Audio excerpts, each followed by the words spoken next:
बच्चों, मैथ महीने क्लासेस में एक बार फिर से आपका स्वागत है। आज बच्चों हम टाइम एंड वर्क का पार्ट 10 पढ़ने जा रहे हैं। इसमें हम वर्क एंड वेजेस यानी कि कार और मजदूरी के जो क्वेश्चन होते हैं उन पर चर्चा करेंगे। तो सबसे पहले हम इसका कॉन्सेप्ट समझते हैं कि क्वेश्चन कैसे बनते हैं। तो क्वेश्चन इसमें दो टाइप से बनते हैं। टाइप जो पहला है बच्चों, उस टाइप में आप जो मजदूरी निकालेंगे उस मजदूरी को आप क्षमता के आधार पर निकालेंगे, यानी कि इफिशियंसी के बेस पर बनाएंगे। कैसे? इफिशियंसी के बेस पर बनाएंगे। और दूसरा टाइप जो रहेगा आपका, उसमें जो मजदूरी आप निकालेंगे वो आप कार्य के आधार पर निकालेंगे, मतलब किस मजदूर ने कितना कार्य या वर्क किया। ठीक है, तो चलिए ये थोड़ा और क्लियर करें। तो इसके लिए एक एग्जाम्पल लेते हैं। उस एग्जाम्पल से इन दोनों चीजों को समझते हैं कि कैसे क्षमता के आधार पर मजदूरी निकलती है और कैसे कार्य के आधार पर मजदूरी निकलती है। तो पहले हम देखते हैं टाइप 1 कि क्षमता के आधार पर मजदूरी कैसे निकलती है। तो जैसे हमने बोला कि ए किसी काम को 10 दिन में करता है, ठीक है, बी उसी काम को 20 दिन में करता है, और हमने बोला कि इन दोनों को हमने काम पे रखा और इन दोनों को हमने टोटल कितनी मजदूरी दी? 300 रुपये। कुल मजदूरी हमने 300 रुपये पर रखा है इनको। हमने बोला भाई ए तू काम कर और बी तू काम कर, साथ में मिलकर हम तुम्हें काम करने के लिए कितना काम पैसा देंगे? 300 रुपये। तो अब इस 300 रुपये को ए और बी आपस में कैसे बांटेंगे? तो हम क्या करेंगे, ये क्षमता के आधार पर है। तो जिसकी क्षमता ज्यादा होगी उसको पैसा ज्यादा मिल जाएगा, जिसकी क्षमता कम होगी उसको पैसा कम मिलेगा। तो देखिए ए कितने दिन में करता है? 10 दिन में, बी 20 दिन में। तो हमने एलसीएम लिया, कितना आ गया? 20। तो वर्क तो हो गया 20 यूनिट का। अगर वर्क 20 यूनिट का है तो ए 10 दिन में 20 करता है तो एक दिन में कितना करेगा? 2 यूनिट। बी 20 दिन में 20 करता है तो एक दिन में कितना करेगा? 1 यूनिट। मतलब इनको हमने जो रखा 3 यूनिट क्षमता का पैसा दे रहे हैं। कितना? 300 रुपये। तो 1 यूनिट क्षमता का पैसा कितना देंगे? 100 रुपये। इसका मतलब बी को कितना रुपये मिल जाएगा? 100 रुपये। तो अगर हम ए की बात करें तो ए को कितना पैसा मिलेगा? 2 यूनिट। तो 2 यूनिट का पैसा कितना हो जाएगा? 200 रुपये। तो ये तो होता है क्षमता के आधार पर। तो क्षमता के आधार पर 300 रुपये को बांट दिया हमने ए और बी में। ठीक, अब दूसरा टाइप देखते हैं इसमें कि कार्य के आधार पर कैसे बांटेंगे। तो एग्जांपल लगभग यही लेके चलते हैं अपन। ठीक, लेकिन यहाँ पैसे हम चेंज कर देते हैं। पैसे हमने बोल दिए कितने हैं? 400 रुपये। हमने ए और बी को काम पर रखा। ए किसी काम को 10 दिन में करता है, बी 20 दिन में करता है। उन दोनों को कुल मिलाकर मजदूरी कितनी देंगे? 400 रुपए की मजदूरी देंगे। लेकिन ए ने काम कितने दिन किया? 8 दिन किया। अब क्वेश्चन इस तरीके से बनेगा कि ए और बी किसी काम को 10 तथा 20 दिन में कर सकते हैं क्रमशः। ए 8 दिन काम करता है, शेष काम बी करता है। उनको यदि कुल 400 रुपए की मजदूरी दी जाती है तो इस 400 रुपए में ए का हिस्सा कितना होगा और बी का हिस्सा कितना होगा? तो देखिए ए ने कितने दिन काम किया? 8 दिन। तो आप ए की क्षमता को थोड़ा देखिए कितनी है? 2 यूनिट। तो 8 दिन में ये कितना कर लेगा बच्चों? 16 यूनिट काम कर लेगा। ठीक, तो अब शेष कार्य कितना रह गया? 20 में से 16 चला गया तो 4 यूनिट का काम रह गया। तो बी एक दिन में 1 यूनिट करता है तो 4 दिन में कर लेगा भाई कितना? 4 यूनिट। हमें दिन नहीं निकालना है, तो यानी कि 4 दिन वो भी काम करेगा। तो आप देखिए कि 8 दिन इसने काम किया, कितना काम किया? 16 यूनिट। 4 दिन इसने काम किया, कितना काम किया? 4 यूनिट। तो टोटल कितना यूनिट हुआ? 20 यूनिट। मतलब अगर 20 शर्टें बनवानी थी और ये दोनों टेलर थे तो इन्हें 20 शर्ट बनाने का हमने तो टोटल 400 रुपये पर रखा था। अब इसने उसमें से कितनी बनाई? इन्हें 16 और बी ने कितनी बनाई? 4। तो यानी कि हमने कितना पैसा दिया? हमने कार्य के लिए, सॉरी कार्य कितना था? 20 यूनिट का। हमने 20 यूनिट कार्य के लिए कितना पैसा निर्धारित किया? 400 रुपये। कि भाई आप 20 शर्टें बनाओ, हम 400 रुपये से ज्यादा नहीं देंगे। तो एक शर्ट के लिए कितना रुपए देंगे? 20 रुपये। तो अब आप बताइए ए ने कितनी बनाई? 16 यूनिट काम किया। तो ए का पैसा कितना होगा? तो 16 इंटू 20 कर दीजिए। 16 दूनी 32, 320 रुपये मिल जाएंगे ए को। जबकि बी ने कितना काम किया बच्चों? 4 यूनिट, यानी कि 4 ही शर्टें बनाई। तो 1 यूनिट का पैसा कितना निर्धारित है? 20। तो 4 यूनिट का कितना हो जाएगा बच्चों? 80। तो अब इस तरीके से कार्य के रूप में पैसों को बांटेंगे। तो आई होप सो आपको दोनों चीजें समझ में आई होंगी। ठीक है, तो चलिए स्टार्टिंग करते हैं पहले क्वेश्चन से। देखिए बच्चों, पहला क्वेश्चन है ए, बी तथा सी किसी काम को क्रमशः 4 दिन, 6 दिन तथा 10 दिन में कर सकते हैं। वे मिलकर काम करते हैं तथा 310 रुपये प्राप्त करते हैं। तो प्राप्त धन में तीनों का हिस्सा क्या होगा। देखिए तो यहाँ पर किसी भी व्यक्ति से कितने भी दिन काम नहीं कराया गया, ऐसा नहीं बोला गया कि इन्हें 4 दिन काम किया, बी ने 3 दिन काम किया, शेष काम को सी ने किया। तो यहाँ पे बात समझ में आ रही कि हम क्षमता के आधार पर पैसे बांट सकते हैं। तो देखिए ए कितने दिन में काम करता है बच्चों, ए करता है 4 दिन में, बी 6 दिन में और सी 10 दिन में। एलसीएम कितना आएगा, तो एलसीएम आपका आएगा 60, ठीक है। तो 60 आ गया एलसीएम। एक दिन में कितना करता है भाई, तो ये करता है 15, बी एक दिन में कितना करता है 10, सी कितना करता है 6।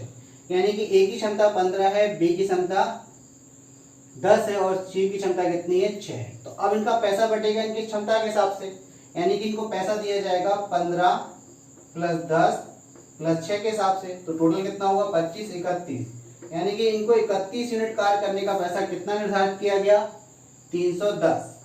तो आपने 310 रुपए के बराबर रख दिया।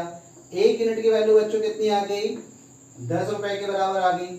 अब तीनों का आपको इंडिविजुअल बताना है, तो पहले को भाई कितना मिलेगा 15 यूनिट, तो ए का कितना हो जाएगा भाई 15 यूनिट का पैसा कितना होगा, 1 यूनिट का 10 है तो 15 यूनिट का 150। बी को कितना मिलेगा 1 यूनिट का 10 है तो 10 यूनिट का 100।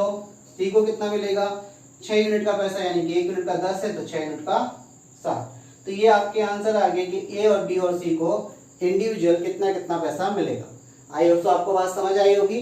चलिए तो नेक्स्ट क्वेश्चन देखते हैं बच्चों। देखिए बच्चों अगला क्वेश्चन है, सीता और गीता मिलकर किसी काम को करने में 600 रुपए प्राप्त करती हैं। सॉरी, करने के लिए कितना 600 रुपए प्राप्त करती हैं। इसी काम को सीता के लिए 15 दिन में तथा गीता के लिए 20 दिन में करती है। यदि ये दोनों रीता को भी अपने साथ लगा ले तो काम 5 दिन में समाप्त हो जाता है। तो प्राप्त धन में रीता का हिस्सा क्या होगा। देखिए क्वेश्चन ये कह रहा है कि सीता और गीता किसी काम को करने के लिए 600 रुपए लेती हैं, ठीक है, अगर साथ में मिलकर करती हैं। इसी काम को सीता के लिए कितने दिन में कर सकती हैं 15 दिन में, और गीता कितने दिन में कर सकती है 20 दिन में। यदि ये दोनों रीता को अपने साथ लगा लेती हैं तो काम 5 दिन में पूरा हो जाता है। तो आपको ये बताना है कि इस प्राप्त धन में रीता का हिस्सा कितना है। तो देखो मैं बच्चों आपको दोनों तरीके से करके बताऊंगा। पहला आपको इफिशियंसी के बेस पर करके बताऊंगा, फिर वर्क के बेस पर, ठीक है, क्योंकि इस क्वेश्चन में दोनों ही तरीके लग जाएंगे। तो पहला तरीका देखते हैं, 600 रुपए मिल रहे थे इनको, सीता कितने दिन में करती है, तो सीता करती है 15 दिन में, ठीक। गीता कितने दिन में करती है 20 दिन में। लेकिन अगर सीता गीता और रीता तीनों साथ में हो जाए, सीता प्लस गीता प्लस रीता, तो ये कितने दिन में समाप्त कर लेती हैं 5 दिन में। अब अगर आप एलसीएम लेंगे तो एलसीएम कितना आएगा 60, यानी कि जो वर्क है वो कितना यूनिट का है 60 यूनिट का है। 15 चौको 60, ये 4 यूनिट करेगा, ठीक है। सीता गीता कितनी करेगी 3 यूनिट करेगी। सीता गीता रीता 12 पंचे 60, 12 यूनिट करेंगे, ठीक। तो अब यहाँ देखिए आप, सीता 4 यूनिट का काम करती है, गीता 3 यूनिट का काम करती है, तो 4 3 कितना हो गया 7। तो यहाँ से रीता कितना करती होगी 5 यूनिट, क्योंकि तीनों 12 यूनिट का काम करती हैं। तो यहाँ तीनों की इंडिविजुअल क्षमता निकल आई। तो यहाँ कहने का मतलब ये है कि 12 यूनिट का पैसा कितना दिया जा रहा 600 रुपए। तो 12 यूनिट को पैसा दिया जा रहा 600 रुपए, तो 1 यूनिट का पैसा कितना दिया जा रहा 12 पंचे 60, 50 रुपए। अब 1 यूनिट का पैसा 50 रुपए आ गया। आपको किसका निकालना है रीता का। रीता कितना यूनिट काम करती है 5, तो 5 यूनिट का पैसा कितना हो जाएगा भाई 250 रुपए। तो एक तो ये तरीका हो गया कि रीता को कितना पैसा मिलता है, तो रीता को 250 रुपए मिलते हैं, ठीक। अब इसी को हम देखते हैं, एक बार देख लीजिए आप अच्छे से, ये क्षमता के बेस पर किया है। इसी को यदि आपको कार्य के बेस पर करना है कि कार्य करने के बेस पर कैसे पैसे बटेंगे, तो देखिए यहाँ तक तो क्वेश्चन आपका सेम रहेगा। आपको वर्क निकालना पड़ेगा, इफिशियंसी निकालनी पड़ेगी। अब देखिए आप, तो काम 5 दिन में समाप्त हो रहा है, इसका मतलब 5 दिन किसने काम किया होगा सीता ने, 5 दिन किसने काम किया होगा गीता ने, और 5 ही दिन किसने काम किया होगा रीता ने भी, ठीक। तो अब आप यहाँ देखिए, इसने किया 20 यूनिट, क्योंकि तीनों मिलकर 5 दिन में 12 यूनिट करते हैं, तो 5 5 निकाल लीजिए। 5 दिन का इसका काम 20 यूनिट, 5 दिन का इसका काम 15 यूनिट का गीता का, और 5 दिन का रीता का कितना 25 यूनिट का। यानी कि 60 यूनिट वर्क के लिए कितना पैसा दिया जा रहा 600 रुपए। तो जब 60 यूनिट का काम है और उसका पैसा कितना दे रहे हैं हम 600 रुपए, तो 1 यूनिट का कितना पैसा होगा भाई? 10 रुपए। अब आप बताइए रीता ने कितना किया? 25 यूनिट। 60 में से 25 रीता ने किया तो 25 यूनिट का कितना हो जाएगा? 25 से मल्टीप्लाई कर दीजिए, 250 रुपए। तो ये क्वेश्चन ऐसा था, ये दोनों तरीके से पॉसिबल हो गया, तो आपको दोनों तरीके बता दी। क्लियर? चलिए तो अगला क्वेश्चन देखते हैं बच्चों। देखिए बच्चों, अगला क्वेश्चन है ए, बी तथा सी किसी कार्य को करने के 707 रुपए लेते हैं, 707 रुपीज पे करते हैं। ए तथा बी मिलकर उस कार्य का 5/7 भाग करते हैं तथा शेष कार्य सी अकेले करता है, तो प्राप्त धन में सी का हिस्सा क्या होगा? देखिए ये क्वेश्चन जब आपके पास आए ना बच्चों, तो आपको केवल इतना सा काम करना है, 707 इंटू 2/7, ये कट जाएगा 100 एक बार, तो आपका आंसर आ जाएगा 202। सी को कितने रुपए मिले? 202 रुपए। अब आप कहेंगे सर कैसे? तो देखिए बच्चों, उन्होंने बोला है कि ए तथा बी मिलकर उस कार्य का कितना 5/7 भाग कर रहे हैं, तो हमने बोला कि कार्य कितना है? 7 है। उसमें से ए और बी ने कितना कर लिया?